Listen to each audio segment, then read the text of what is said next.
Hi guys, we're hiking up a mountain, trying to make it to the rains in Vilcabamba, Ecuador again. And I've been talking about making a video about using LSD to quit smoking and probably just about any other bad habit that you could possibly imagine. And just to illustrate the effectiveness of this technique, I want to mention MK Ultra, which is something that you can do research on your own, Wikipedia or whatever. And this is not like conspiracy theory stuff. This is it definitely happened. And the I don't know, the depravity of the whole thing, the United States government, the extent that they went through to experiment on citizens and Canadians and prisoners, but particularly unwitting. I mean, they actually kidnapped people that went to see doctors. Who one of them actually turned out to be a Nazi war colonel that they had given amnesty or whatever in order to participate in this LSD and electroshock therapy brainwashing exercise. And so what happened in this particular case is this woman was at the grocery store like 20 years after they kidnapped her. And suddenly she just thought, this is not my name, this is not, this is not my beautiful house, like, what am I doing here and who am I? And so eventually she hired a lawyer, and they were able to, through the Freedom of Information Act, discover that she had been part of these secret MK Ultra experiments, where through giving people extremely high doses of LSD combined with high voltage electroshock therapy for weeks at a time, they could completely erase the person's personality and reprogram another personality, false memories, to the extent that it took this person 20 years, and we don't even know the other people that are still walking around thinking there's somebody they're not, and this actually happened. It's a real thing. And so my personal experience, that's just to illustrate the potential power of rewiring your brain with LSD. There's also been quite a few studies done by prestigious universities and different I don't know what to call them, research groups that have, discovered that there are parts of the brain that are having electrical activity that don't normally have electrical activity, that new neural pathways are forming at 100 times the normal rate. One of the researchers said that a 55-year-old brain learns at the same rate as a 5-year-old. So, and I think it is important to know this stuff because when you're trying to do psychological work, the more faith, the more certainty, faith moves mountains, and he who has the faith of a mustard seed, or whatever Jesus said, there's definitely truth in that when it comes to, both magical practices, meditation, quitting a habit, just reinforcing. So it's good to look at the science, look up for yourself. Maybe I'll post some links in the comments section.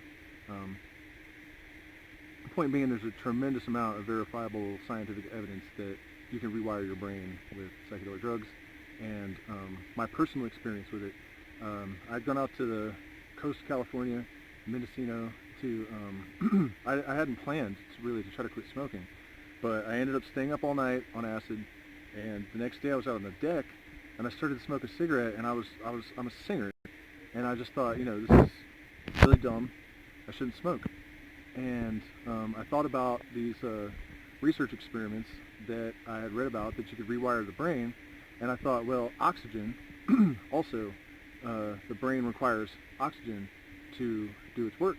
If you deprive the brain of oxygen, eventually it will become damaged. You're definitely not thinking clearly if you're holding your breath.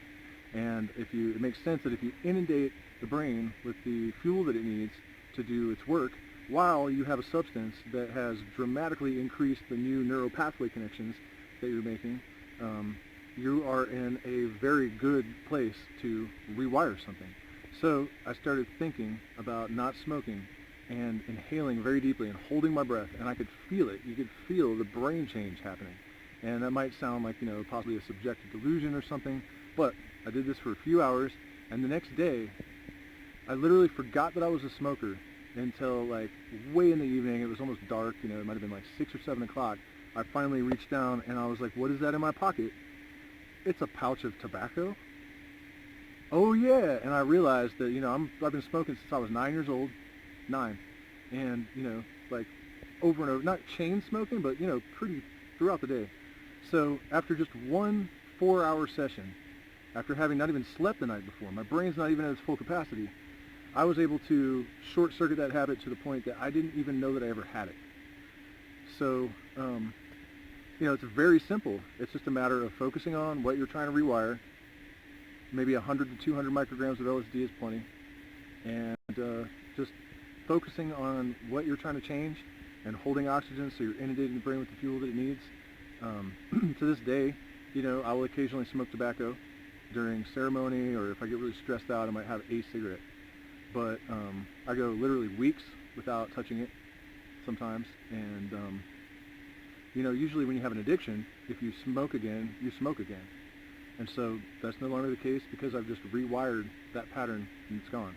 So if you have anybody that you love that smokes or does heroin, or, if you're violent, if you can't stop cheating, if you spend money pathologically, any of these things. This video could be the most important thing you ever watched if you didn't know, because you could rewire a habit that will save your life or the life of someone you love. It can change your life. All you have to do is take, $5 worth of LSD and sit and meditate. And it may not stick the very first time, but you will notice progress immediately. The second time, the third time, the fourth time, probably I would imagine for just about any habit, depending on how long it's been and how hardwired it is, 3 or 4 sessions will probably get rid of it. And, statistically, they're saying that people that have addictions that are treated with LSD, psilocybin, it doesn't even matter what it is. Drink San Pedro cactus, whatever you have access to. I think LSD and psilocybin are probably the most effective specifically for addictions. All of these psychedelics have different applications. For me, I think LSD for the breath work was the most effective, and I think it also is it rewires neural pathways the fastest. It's the most effective of that. You have to stay focused and direct the mind and breathe, but you can neutralize lifelong habits and change your life.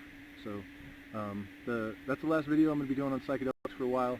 The next video is going to be about a sort of weird encounter that I had with Danny Carey from Tool, and that's kind of about how, I just to briefly, touch on it. I used my mind. It could be a coincidence. I have to admit that. But basically, I decided I wanted to talk to the guy, and I just drove right to him, just based on... We'll have to talk about that, because I have no idea. Maybe once I get into that video and explain it, you guys can post in the comments, like, how you think that possibly could have happened, if it wasn't a coincidence. And also, you gotta, the content of the exchange, just keep watching. Click the like button and subscribe, please. We need your support. As I was wrapping that video up, it occurred to me that some people's criticism might be like, so you're saying that people that have addictions should take LSD, which is an illegal drug, and blah, blah, blah, blah, blah. I don't know if I mentioned the 85% higher success rate in clinical applications of breaking addictions. 85% higher with psychedelics than without. First of all. Second of all, methadone, Suboxone, these are terrible addictive drugs that they give people to get off of heroin. Chantix for cigarettes, this is definitely nothing new. And nobody has anything to say about giving people these horrible toxic, like Suboxone. When I had a problem with opiates that I took for pain, the Suboxone destroyed my life. It was supposed to get you off, and it was worse than OxyContin or heroin or any of this stuff. It like melted my brain. I was basically retarded. And people told me, oh yeah, you'll just walk right out of your opiate addiction. I still had hope of everything not falling apart until they gave me that Suboxone, and then it was just like I was just like mentally challenged. So I just wanted to add that on to the end of the video in case anybody had skepticism based on that.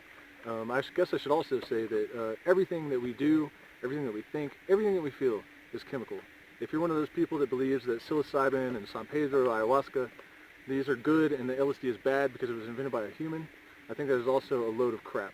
LSD is one of the few things where nature and man collaborated to create something beautiful. So I think it should be celebrated in that way and not seen as like, oh, it's synthetic, so it's not good. It absolutely is a powerful tool. It's just a different tool. Psilocybin has its thing for depression, but LSD is better for neurotic people, and MDMA is better for people with PTSD. They all work on all of these different conditions, but to varying degrees, and some of them are better than others. So, like I said, just wanted to mention that.